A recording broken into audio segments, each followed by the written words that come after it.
and welcome to another episode in our series of online webinars about Gilroy Gannon's business support programme during the Covid-19 crisis. My name is Jim Hunt, and I'm joined across the Northwest by Gilroy Gannon's Business Advisory Director, Michael Keane, and Tax Director, Desi Foley. Desi, Revenue have issued specific advice for businesses experiencing trading difficulties as a result of the crisis and introduced a number of measures to ease the burden on businesses in the short term. Can you give us an overview of what some of those measures are?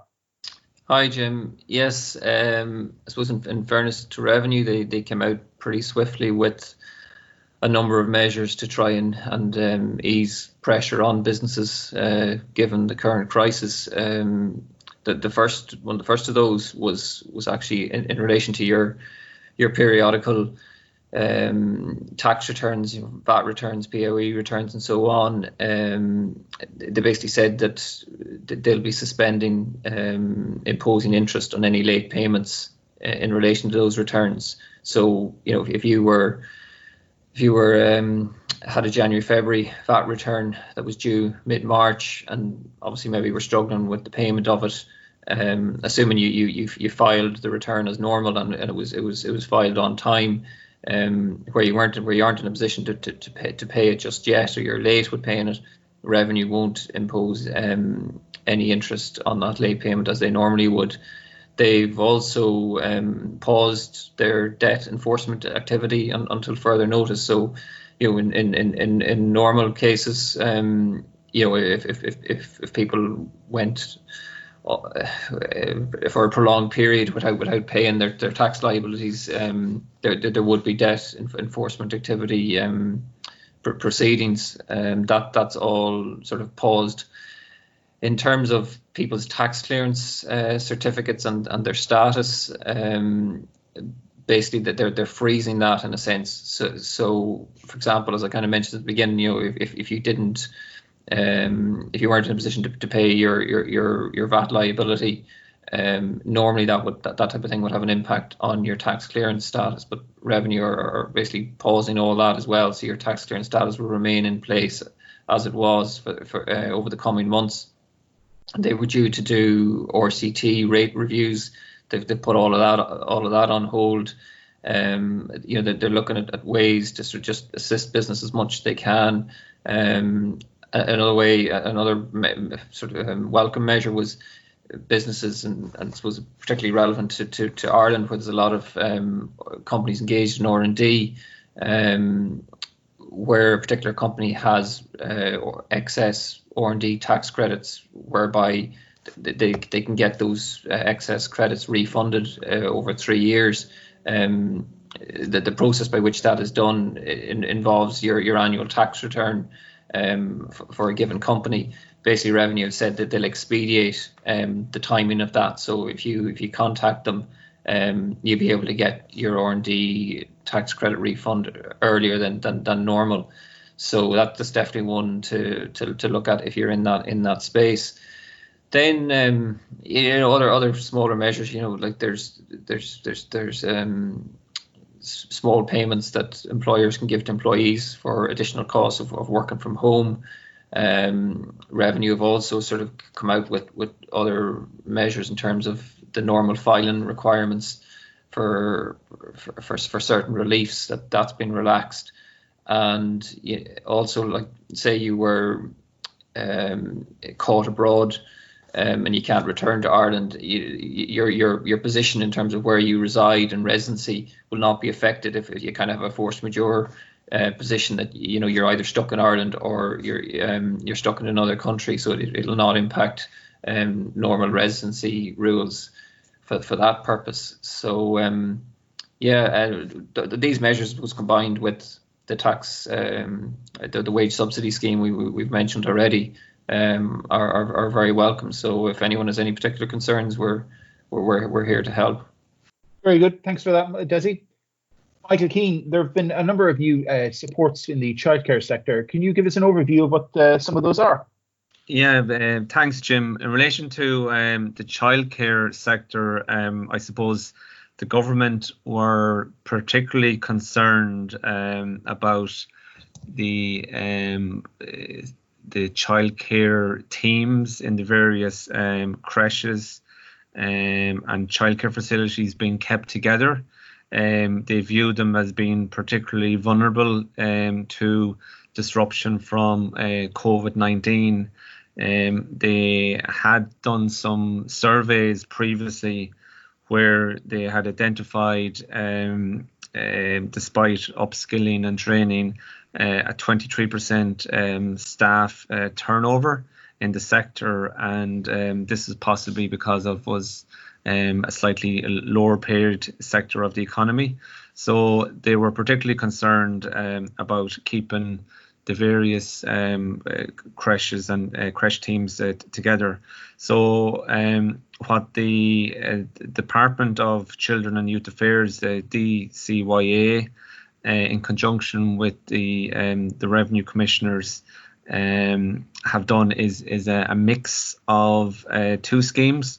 One is the aforementioned TWSS, Temporary Wage Support Scheme, whereby employers can register with the Revenue Commissioners and receive their grant from the revenue towards the employees' costs, and then the Department of Children and Youth Affairs will do a top-up to bring the employees' average net weekly pay to 100% of the pre-COVID-19 amount. So the department identified those risks that the workforce may be lost, the creches will not be able to reopen, and also, which they were more concerned about, I think, was that parents would be expected to continue to pay fees during the lockdown. So in recent days, the department have issued agreements to various childcare employers. It's a relatively simple, straightforward document that the childcare facility needs to sign and get back to the department. The scheme is being backdated to the 6th of April, and it's a combination of the TWSS grant, and then the DCYA will do a top-up up to a limit of euro 586 net per week.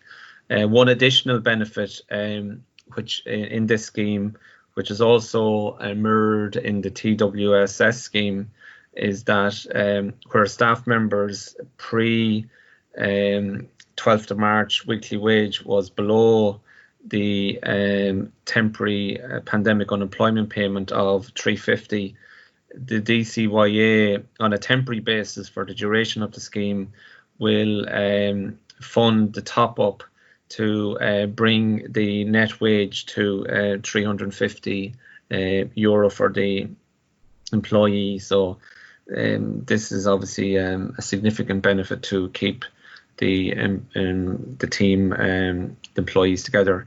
And then the final amendment that has been made is that employers will receive a further 15% of their total eligible staff costs, gross staff costs, to a minimum of 300 euro per week to cover overheads. So again, that is an additional benefit that the childcare sector is going to get on the basis that the government viewed it to be particularly vulnerable as a result of COVID-19. So Jim, that's a brief summary on it, and if anybody has any particular queries or needs assistance in calculating any of the wage payments or assistance with dealing with the revenue or the DCYA, they can contact us here in Gilroy Gannon. Very good. Thank you for that, Michael Keane. The government has announced a temporary financial support scheme for nursing homes of up to 72 million. Desi, Foley, can you give us a quick overview of what's involved there? They're obviously very aware of the specific challenges faced by the nursing home sector in this crisis. So essentially what they're trying to do is obviously inject some financial support to the nursing homes to assist them, fight the outbreak and so on.